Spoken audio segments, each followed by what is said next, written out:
Hoy, Daddy Finger, kamusta ka na? Virgiling, parang ngayon lang nakitang dumadaan dito sa lugar natin Kamusta ka na?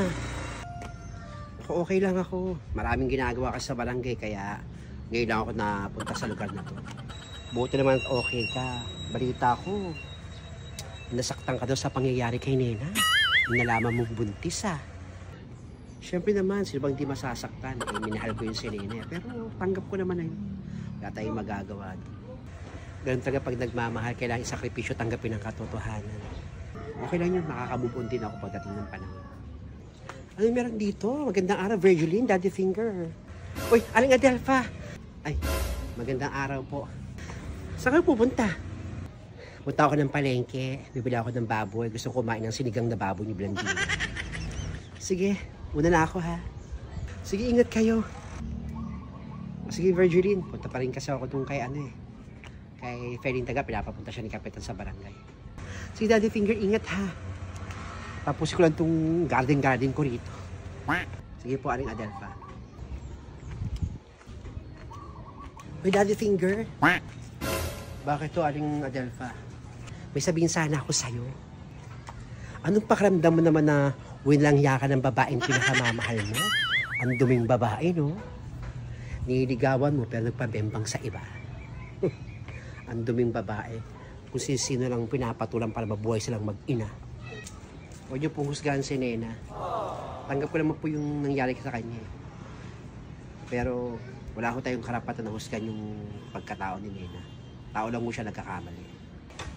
Ang tanga mo naman.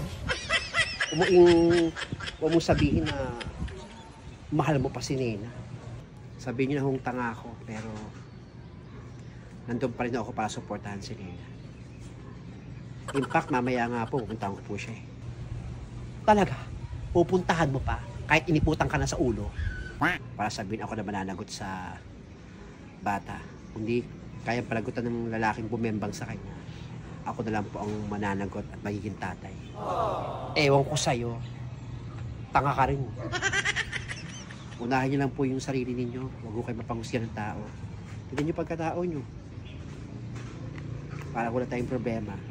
Pakialaman niyo buhay niyo, buhay ng iba. Tangang tomboy ito. Tanga! Siya na nga niloko. Pinagtatanggol na pa si Nena. Mga tao ay pagdating sa pag-ibig, tatanga.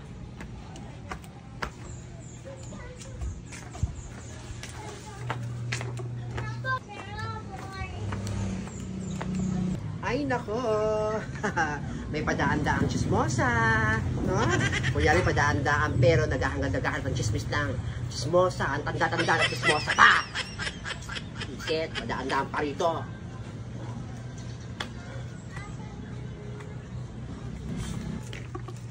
Hanggang hindi ako makapaniwala na ganyan sila ng babae. Akala ko pa naman tagang si Peter lang yung maano sa kanya. Sino kaya tagang tatay ng pinagbubuntas niya ni Nene? Parang feeling ko alam ito ni Virgilin. Mapuntahan nga si Virgilin.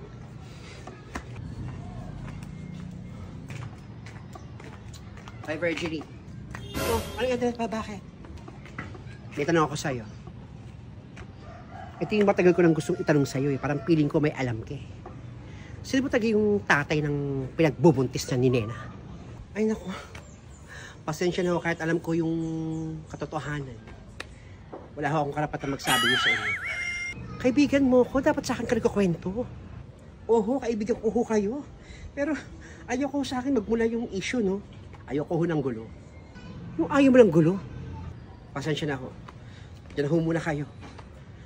Hoy! Hoy! Babaeng yun. Nilayasan lang ako. Pipilitin ko itong umamin sa akin si Virgin. Huwag na muna ngayon. Luto pa ako siligang.